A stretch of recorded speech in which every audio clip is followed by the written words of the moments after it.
So I don't know how this is gonna come out. I'm just gonna go with it, improvise.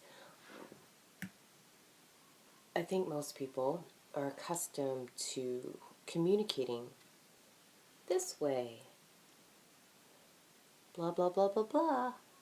And sometimes even that, it's miscommunicated, because either someone's not listening or somebody can't elaborate completely what they're trying to express, because language is a limited way of communicating. We've broken it down into some sounds that come out of our mouth, but I think it misses a component, like a feeling behind it.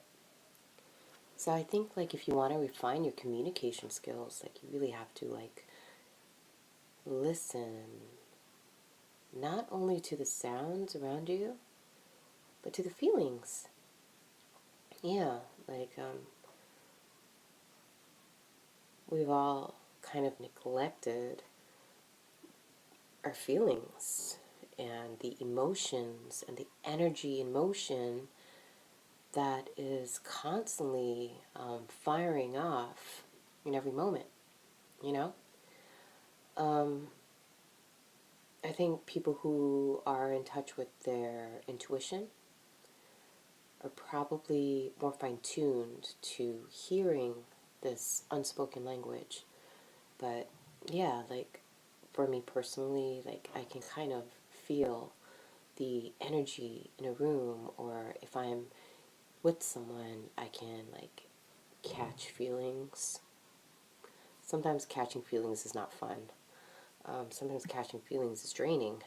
Sometimes I can feel someone's pain, or I can feel their frustration or their anger, and it really does a number on me. It takes a lot for me to process it. I've read articles where you need to create healthy boundaries around you, and I'm still working on that. I haven't quite mastered that yet, but I feel even though my ability to feel someone else's energy can be really unnerving at times, it can also be unbelievable. If you can feel someone else's joy or excitement or love, it can be the most beautiful feeling ever. On the opposing end of the spectrum, though, like I said, feeling someone's negativity, it can be so draining and so heavy, so heavy. And I think that's why I spend a lot of time alone, so I can decompress and process things. Yeah, I'm learning. I'm learning to do the boundary thing, but it's still hard because I think for most of my life I've just been this open conduit to the things around me, and nobody has ever taught me what I'm doing and how I can protect myself, or how I can alleviate the information input and output, you know what I mean? So I've kind of had to learn this on my own. Yeah, but I think they've labeled it empath or highly sensitive person. You can label it whatever you want. I think that's just a limited way of trying to understand what you're doing, how you're wired. You know what I mean? Yeah, but I feel once you figure out what's going on, it gets a little easier, because then you can realize, okay, this isn't me, this is you. You know what I mean? Not to point the finger at someone else, but most of the time when I'm by myself, I feel completely at peace.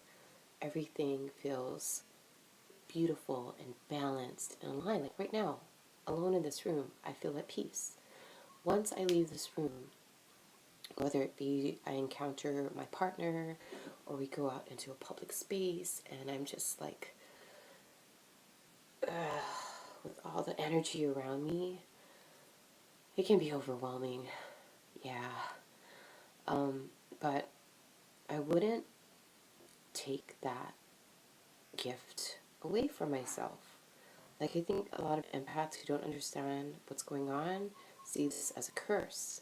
But yeah, it can feel like a curse if you don't know what's going on. And it's really scary, it's really dysfunctional. It's like, what's going on? I don't know how to deal with this. Like, I don't have the tools, I don't have the necessary understanding, knowledge to accept what's going on. So, of course, you're going to freak out.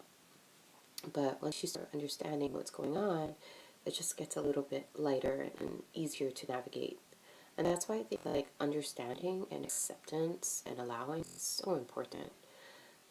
We have a tendency to resist or retaliate or to become defensive and that's necessary too. Sometimes like it can be overwhelming and you just need to like shut down and just kind of retract, but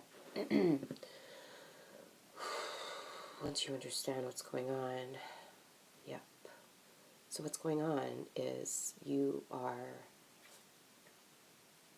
an open channel, right? And you have this ability to feel the people around you, the things around you. It could even extend out to animals and plants, or even like atmospheres, like, residuals, energetic residuals of the previous occupants, whatever.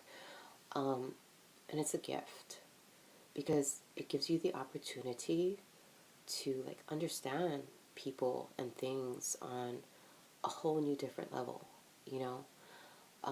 It helps you to meet someone where they're at and to understand them and to accept them and to love them and to be able to hold that space for them to process what they need to process in order to ascend.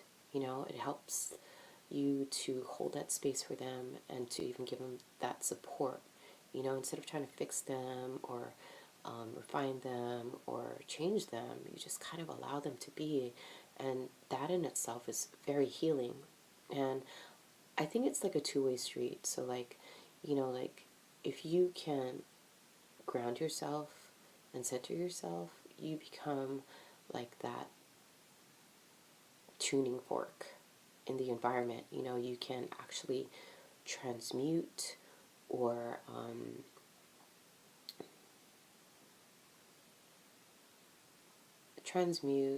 fine tune,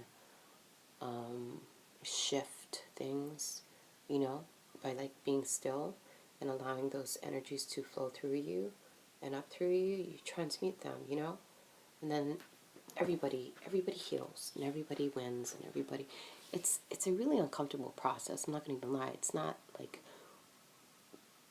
rainbows and ponies, you know what I mean? It's really uncomfortable, and I think only like strong people can handle this gift.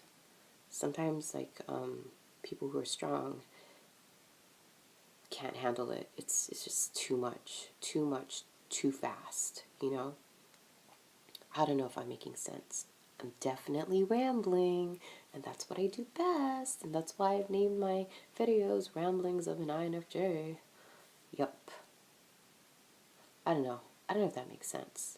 But if you would like to talk about it or you would like to comment on it, I would be open to discussing it with you. For sure. Blessings to one and all. Amen.